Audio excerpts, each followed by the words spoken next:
मोहतरम नाजरीन, आज हम आपके सामने नमाज के बारे में बता रहे हैं।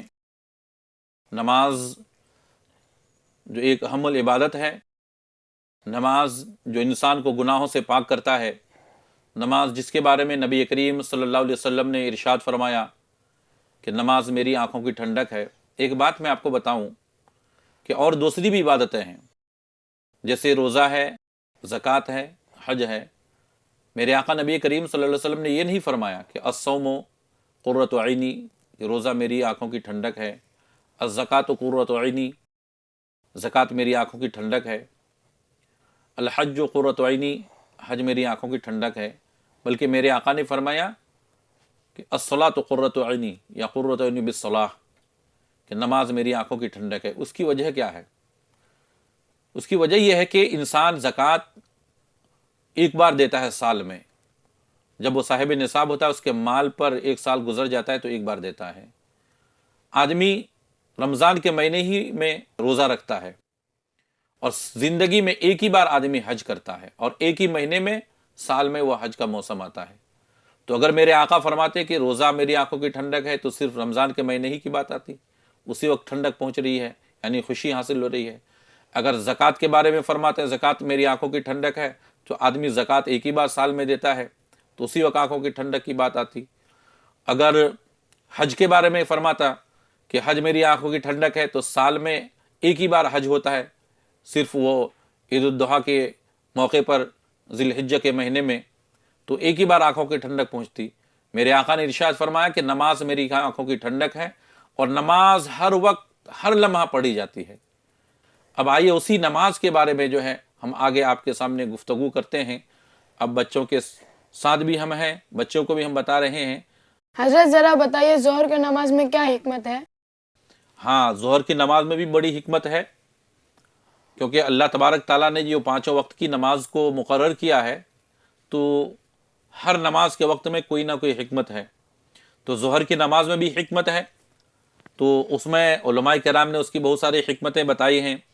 एक तो ये है कि जोहर की नमाज की हिकमत कि दोपहर के वक्त दोज़ख को भड़काई जाती है, उसमें जोश खरोश आता है और जहन्नम से आवाज़ आती है, कद अफ़लहल मुमिनून अल्लज़ीना हुम सलातिहिम खाशिऊन, कि मुसलमान नमाजी लोगों ने नजात पाई। खुदा के हुक्म से दोज़ख से आवाज़ आती है कि मेरे अंदर कोई नमाजी दाखिल ना होगा, मेरे अंदर कोई नहीं आएगा, वो नमाजी बिल्कुल महफूज रहेगा।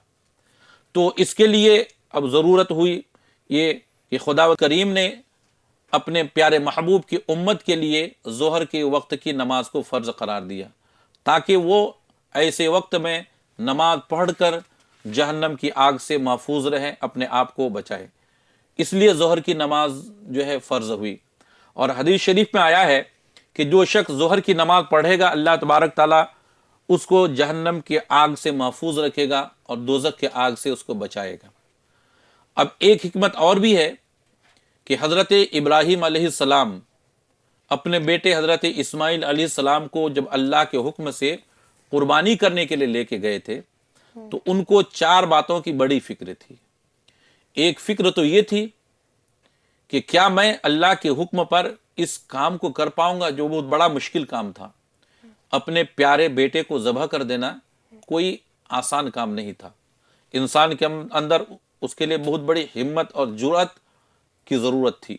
तो हज़रत इब्राहीम अलैहिस्सलाम को ये फिक्र थी कि कहीं मेरे बेटे पर छुरी चलाते वक्त मैं अपने आप से उस काम से अपने आप को मैं अमल कर ना सकूं, बाप की मोहब्बत सामने ना आ जाए। एक फिक्र थी कि इस काम को कर सकता हूं या नहीं।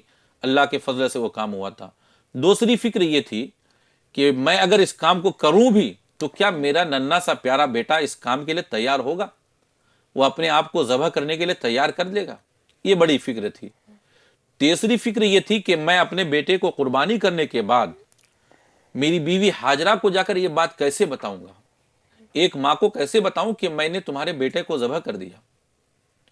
और चौथी फिक्र ये थी कि उसके बाद अगर मैं बता भी दिया, उसके बाद हाजरा का आलम क्या होगा, किस तरह से अपनी ज़िंदगी को वो बसर करेगी, किस तरह से वो गुजारा करेगी। پل پل اس کو یہ بات ستائے گی، میرے بیٹے کو ذبح کیا گیا، میرے بیٹے کی قربانی ہوئی۔ یہ 4 باتوں کی بڑی فکر تھی، لیکن اللہ کے فضل سے وہ اپنے بیٹے کو جب قربان کرنے کے لیے گیا تو اللہ نے کیا کیا کہ حضرت اسماعیل علیہ السلام کو ہٹا کر جبرائیل کو حکم دیا جنت سے ایک دمبا لے کے آؤ، اور اس دمبا پر حضرت ابراہیم علیہ السلام نے چھری چلا دی اور دمبا قربان ہو گئے، اسماعیل علیہ السلام بچ گئے۔ جب حضرت ابراہیم علیہ السلام نے اپنے آنکھوں سے پٹی کھولے تو دیکھے کہ ابراہیم علیہ السلام بچ گئے ہیں۔ چاروں فکر دور ہو گئی۔ پہلی فکر تھی کام کر سکوں یا نہ کر سکوں، اللہ کے حکم سے، اللہ کی مرضی سے، اللہ کے لیے وہ چھری چلا دیے، اس میں وہ کامیاب ہو گئے۔ دوسری بھی فکر تھی کہ بیٹا تیار ہوگا کہ نہیں، بیٹا بھی تیار ہو گیا تھا، اب وہ بچ بھی گیا، اور حضرت حاجرہ کے لیے جو فکر تھی وہ فکر بھی دور ہو گئی۔ تو یہ چاروں فکر جب ان سے دور ہو گئی، چاروں غم جب دور ہو گئے، تو شکرانے میں انہوں نے 4 رکعت نماز پڑھی۔ یہ کام کرتے کرتے ظہر کا وقت ہو گیا تھا، تو شکرانے میں حضرت ابراہیم علیہ السلام نے 4 رکعت نماز پڑھی۔ اللہ تبارک تعالیٰ کو یہ نماز اتنی پسند آئی کہ اپنے آخری پیغمبر جناب محمد رسول اللہ صلی اللہ علیہ وسلم کی امت میں یہ نماز کو فرض قرار دیا، تاکہ حضور نبی کریم صلی اللہ علیہ وسلم کی امتی اس نماز کو پڑھ کر حضرت ابراہیم علیہ السلام کی نسبت کو حاصل کرے، اور قیامت کے دن حضرت ابراہیم علیہ السلام کے ساتھ بھی ان کا حشر ہو۔ ایک بہت بڑی حکمت ظہر کی نماز کی یہ بتائی گئی ہے۔ اور ایک بات اور بتا دوں، حضرت علی کرم اللہ وجہ الکریم کہتے ہیں کہ ایک دن کچھ یہودی نبی کریم صلی اللہ علیہ وسلم کے پاس آئے، اور آ کر ان لوگوں نے یہ سوال کیا کہ آپ کی امت کے لیے جو یہ 5 وقت کی نماز فرض ہوئی ہے، وقت کو جو متعین کیا گیا، فجر، ظہر، عصر، مغرب، عشاء، تو اس میں کیا حکمت ہے؟ اور اس سوال کا جواب سوائے پیغمبر کے اور کوئی نہیں دے سکتا ہے۔ تو جب انہوں نے یہ سوال کیا تو میرے آقا نبی کریم صلی اللہ علیہ وسلم نے فرمایا کہ سنو، ظہر کی نماز کی جو حکمت ہے، اس کی سب سے بڑی حکمت یہ ہے کہ اس وقت فرشتے آسمان پر تسبیح الہی کرتے ہیں، یعنی اللہ تبارک تعالیٰ کی تسبیح و تحلیل کرتے ہیں، اور اس وقت آسمان کے دروازے کھول دیے جاتے ہیں، بندوں کی دعا قبول ہوتی ہے۔ کیا ہوتا ہے؟ اس وقت فرشتے اللہ کی تسبیح و تحلیل کرتے ہیں، آسمان کے دروازے کھول دیے جاتے ہیں، اور بندوں کی دعا قبول ہوتی ہے۔ اللہ تبارک تعالیٰ اس وقت بندوں پر ظہر کی نماز فرض قرار دیے، تاکہ میرے بندے نماز پڑھے تو ان کو فرشتوں کا ساتھ میسر ہو۔ فرشتے تسبیح تحلیل کرتے ہیں، نماز میں بھی اللہ کی تسبیح تحلیل ہوتی ہے، تو اللہ نے اپنے نبی کی امتوں پر ظہر کی نماز فرض قرار دیے تاکہ تم ایسے وقت میں عبادت کرو جس وقت فرشتے بھی عبادت کرتے ہیں، تو فرشتوں کے ساتھ تمہاری عبادت شامل ہو جائے، اور آسمان کے دروازے کھول دیے جاتے ہیں، اللہ کی رحمت بھی تم پر برستی رہے گی، اور اس وقت دعا قبول ہوتی ہے۔ تو ظاہر سی بات ہے، جب نماز پڑھتا ہے آدمی تو دعا مانگتا ہے، نماز نہیں پڑھتا اور دوسرے وقتوں میں کوئی ضروری نہیں کہ دعا مانگے، آدمی کاروبار میں مصروف رہتا ہے، دوسرے کاموں میں بزی رہتا ہے، لیکن جب بھی نماز پڑھتا ہے دعا ضرور مانگتا ہے۔ تو ظہر کے وقت میں جب دعا قبول ہوتی ہے، اللہ نے نماز کو فرض قرار دیا کہ میرے نبی کے امتی، میرے بندے یہ ظہر کی نماز پڑھے گا، دعا مانگے گا تو اس کی دعا قبول ہوگی۔ اس میں ایک بڑی حکمت یہ بتائی گئی ہے۔ امی ہمیشہ بھائی کو کہتی ہے کہ مسجد میں جا کے جماعت کے ساتھ پڑھنے کے لیے، تو گھر میں پڑھنے سے اور جماعت میں پڑھنے سے کیا فرق ہوتا ہے؟ ہاں، یہ بات صحیح ہے، اور تمہاری امی جو تمہارے بھائی کو مسجد میں جا کر جماعت کے ساتھ نماز پڑھنے کے لیے کہتی ہے تو بہت اچھا کہتی ہے وہ، اور ہر ماں باپ کو اپنے بچوں کو، خصوصاً لڑکوں کو جو ہے وہ اس طرح کی تاکید کرنی بھی چاہیے۔ ایک تو سب سے اہم بات یہ ہے کہ جماعت کے ساتھ نماز پڑھنے میں اور اکیلے نماز پڑھنے میں جو ثواب کا معاملہ ہے وہ پہلے بتا دوں کہ جماعت سے نماز پڑھنے میں 27 گنا زیادہ ثواب ہے۔ اکیلا اگر آدمی نماز پڑھتا ہے جو اس کو ثواب ملتا ہے، اس سے 27 گنا زیادہ ثواب جماعت کے ساتھ نماز پڑھنے میں ہے۔ تو اب ایک چیز کو دیکھو، کوئی آدمی جب کوئی کاروبار کرتا ہے نا، ایک آدمی اگر ایک جگہ پر کوئی ٹھیلا لگاتا ہے، وہ کسی سامان کو بیچتا ہے، اب وہ سوچتا ہے کہ یہاں سے 5 کلومیٹر دور اگر اس کو وہاں لے جا کے بیچوں میں، اور تو ہم کو 27 گنا زیادہ یہ فائدہ ہوگا، منافع ملے گا، تو ظاہر سی بات ہے کہ 5 کلومیٹر دور لے جا کر وہ بیچنے کے لیے تیار ہوگا کہ نہیں؟ 5 کلومیٹر کیا دور، بلکہ وہ 10 کلو 15 کلومیٹر دور بھی کہیں پر کوئی मेला लगता कुछ होता है और जानता है कि यहाँ से हमको वहाँ ज़्यादा प्रॉफिट है और 27 गुना ज़्यादा जो है हमको फ़ायदा होगा, तो जाहिर सी बात है कि वो अपने ठेला को लेकर जो भी बेचता है उसको लेके वहाँ जाएगा। दुनिया में प्रॉफिट के लिए हम 25 किलोमीटर तक जाने के लिए तैयार हैं, लेकिन यहाँ मेरे आका रसूल कायनात सल्लल्लाहु अलैहि वसल्लम ने इरशाद फरमाया कि जमात के साथ नमाज पढ़ने में 27 गुना ज़्यादा सवाब है। हम अपने घर से मस्जिद में नहीं जाते हैं, अपनी दुकान से मस्जिद में नहीं जाते हैं, इसलिए घर में अगर बच्चा है, घर में ही पढ़ता है, तो माँ बाप को ताकीद करना चाहिए कि तुम जाओ, जाकर मस्जिद में जाकर जमात के साथ नमाज पढ़ो। उसकी तो और भी फजीलत है, हम उसके बारे में बताएंगे, लेकिन सबसे पहले एक बात और बता दूं मैं कि अकेले नमाज पढ़ने और जमात के साथ नमाज पढ़ने में एक फ़र्क जो है वो बता दूं मैं। अकेला अगर कोई आदमी मसलन फ़र्ज नमाज को पढ़ता है, देखिए जमात के साथ सिर्फ फ़र्ज ही नमाज होती है, सुन्नतों को जमात के साथ नहीं पढ़ते हैं। सुन्नत अकेला पढ़ना है, चाहे मस्जिद में पढ़ो चाहे घर में पढ़ो। नफिल नमाज जो है वो अकेला ही पढ़ना है, जमात के साथ नहीं है। वित्र की नमाज जो है वो अकेला ही पढ़ना है, जमात के साथ सिर्फ रमज़ान में होती है। वित्र की नमाज जमात के साथ होती है, बाकी और दिनों में अकेले पढ़ते हैं। तो फ़र्ज नमाज जो आदमी अकेला पढ़ता है तो उसमें क्या है कि 4 रकत की नमाज अगर है तो पहली 2 रकत में फ़र्ज नमाज में सूरह फातिहा के बाद कोई सूरह मिलाना है ना, और बाद की 2 रकत में अत्तिहाद के बाद खड़े हो गए और फिर 2 रकत जो बाद में पढ़ते हैं उसमें सिर्फ सूरह फातिहा पढ़ना है, कोई सूरह नहीं मिलाना है। यानी 4 रकत फर्ज नमाज पढ़ता है तो पहली 2 रकतों में सूरह फातिहा के बाद सूरह मिलाना है, बाद की 2 रकतों में सूरह फातिहा के बाद कोई सूरह नहीं मिलाना है। 4 रकत अगर सुन्नत की नमाज पढ़ता है तो 4 रकतों में सूरह फातिहा के बाद सूरह मिलाना है। 4 रकत अगर नफिल नमाज पढ़ता है तो 4 रकतों में सूरह फातिहा के बाद सूरह मिलाना है। लेकिन फर्ज में ऐसा नहीं है, सिर्फ पहली 2 रकत में सूरह फातिहा के बाद सूरह मिलाना है, बाकी दूसरे में सिर्फ सूरह फातिहा। लेकिन जमात से अगर नमाज पढ़ता है वो सिर्फ नियत बांध के तकबीर तहरीमा कहकर इमाम की इक्तदा में हाथ बांध लेगा और सिर्फ क्या पढ़ेगा, सना पढ़ेगा। सना के बाद खामोश रहना है उसको सूरह फातिहा भी नहीं पढ़नी है, सूरह भी नहीं मिलानी है, सिर्फ इमाम क़िरात करेगा। अगर वो फजर की नमाज पढ़ता है तो आवाज़ से करेगा, मगरिब की नमाज पढ़ता है, ईशा की नमाज पढ़ता है तो आवाज़ से क़िरात इमाम करता है, मुक़्तदी सुनेगा। और ज़ुहर और असर की नमाज में जिसको सिर्री कहा जाता है, आहिस्ते से वो पढ़ता है, लेकिन उसको खामोश खड़ा रहना है, उसको कुछ भी नहीं पढ़ना है। हाँ, रुकू में जाएगा तो वो अल्लाह अकबर कहकर तस्बीह पढ़ेगा और खड़ा होगा तो समी अल्लाहु लिमन हमिदा की जगह पर रब्बना वलकल हम्द कहेगा, बाकी अल्लाह अकबर कहकर सजदे में जाएगा। और दूसरे जो है तशहुद, दुरूद इब्राहिम और दुआ मासूरा ये तो पढ़ेगा वो, लेकिन सूरह उसमें नहीं मिलाएगा।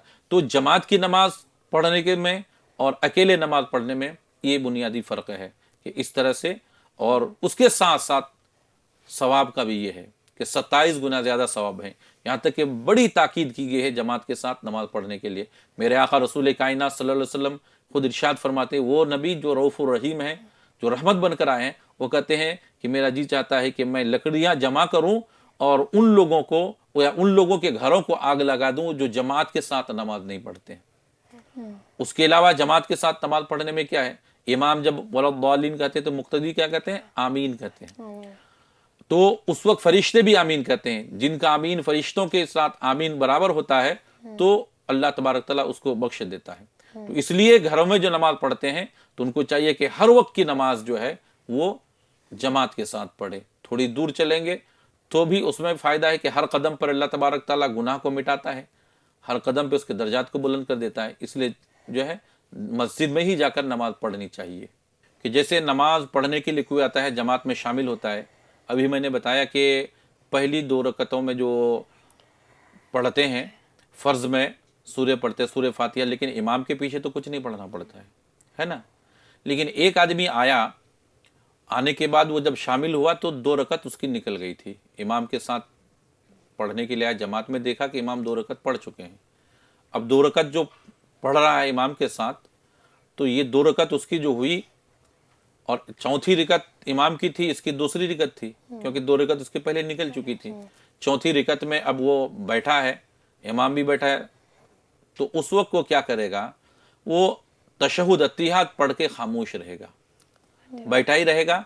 امام جب پورے سب کچھ پڑھ کے درود ابراہیم اور دعائے قنوت دعائے معصورہ پڑھ کے وہ سلام پھرے گا، یہ سلام نہیں پھرے گا۔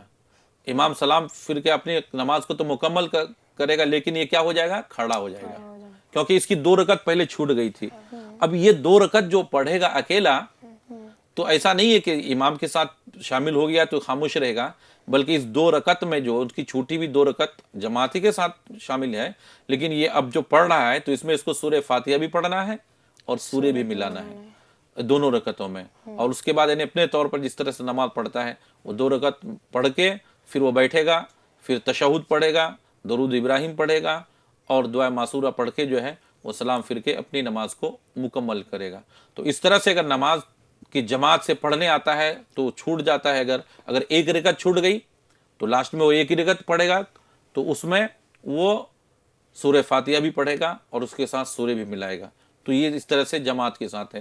اب ایک بات میں بتا دوں تم کو کہ جماعت کے ساتھ نماز پڑھنے میں کتنا بڑا ثواب ہے، کتنی بڑی فضیلت ہے۔ میں نے بتایا کہ جب کوئی آمین کہتا ہے تو فرشتے والضالین کے امام جب کہتا ہے، مقتدی آمین کہتا ہے تو اس کے ساتھ فرشتے بھی کہتا ہے۔ ایک بزرگ تھے، ایک بار ان کو کیا ہوا، جماعت چھوٹ گئی ان کی، تو انہوں نے سوچا کہ جماعت چھوٹ گئی تو جماعت کے ساتھ نماز پڑھنے میں 27 گنا زیادہ ثواب ملتا ہے، چلو 27 بار نماز پڑھ لیتے ہیں، ثواب مل جائے گا اس کا۔ تو وہ 27 بار جو ہے وہ نماز پڑھ لیے۔ جب 27 بار نماز پڑھ لیے، وہ جب نماز پوری ہو گئی تو غیب سے آواز آتی ہے کہ تو 27 گنا زیادہ ثواب لینے کے لیے 27 بار تو نماز پڑھ لیا تم نے، لیکن جماعت کے ساتھ جو آدمی نماز پڑھتا ہے اور امام کے والضالین کہنے کے وقت آمین کہتا ہے تو فرشتے بھی آمین کہتے ہیں۔ تم اکیلے پڑھے تو فرشتوں کے آمین کہاں سے لے کے آؤ گے؟ وہ فضیلت تم کو نہیں ملے گی۔ تو جماعت کے ساتھ نماز پڑھنے میں بہت ساری فضیلتیں ہیں، اس لیے ہم سب کو چاہیے کہ ہم جماعت کے ساتھ نماز پڑھیں پابندی کے ساتھ۔ بہت ساری اس کے بارے میں جو فضیلتیں ہیں اور تاکید بھی بہت سارے ہیں۔ جان بوجھ کر کوئی جماعت کے ساتھ نماز نہیں پڑھتا ہے تو اس کو فاسق قرار دیا گیا ہے، گنہگار قرار دیا گیا ہے۔ جماعت چھوڑنے پر بہت سارے سخت حدیث میں وعیدیں آئی ہیں، تفصیل کا وقت نہیں ہے، پھر اب ہم کبھی اور دوسری گفتگو میں جو ہے ہم بتائیں گے۔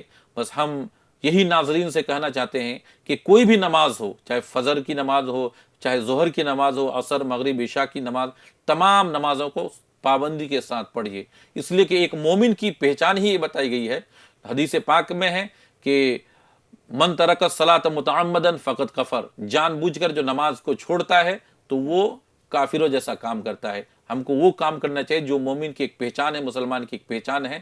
لہٰذا آپ حضرات نماز کو پابندی کے ساتھ پڑھیے۔ نماز پڑھنے کا طریقہ کیا ہے، ہم اسی چیز کو بتاتے ہیں تاکہ آپ یہ پروگرام کو دیکھ کر اچھی طرح سے نماز پڑھنے کا طریقہ، اس کا جو سلیقہ ہے وہ اس کو سمجھیں، سیکھیں۔ ہم سب کو اللہ تبارک تعالیٰ پابندی کے ساتھ 5 وقت نماز پڑھنے کی توفیق عطا فرمائے۔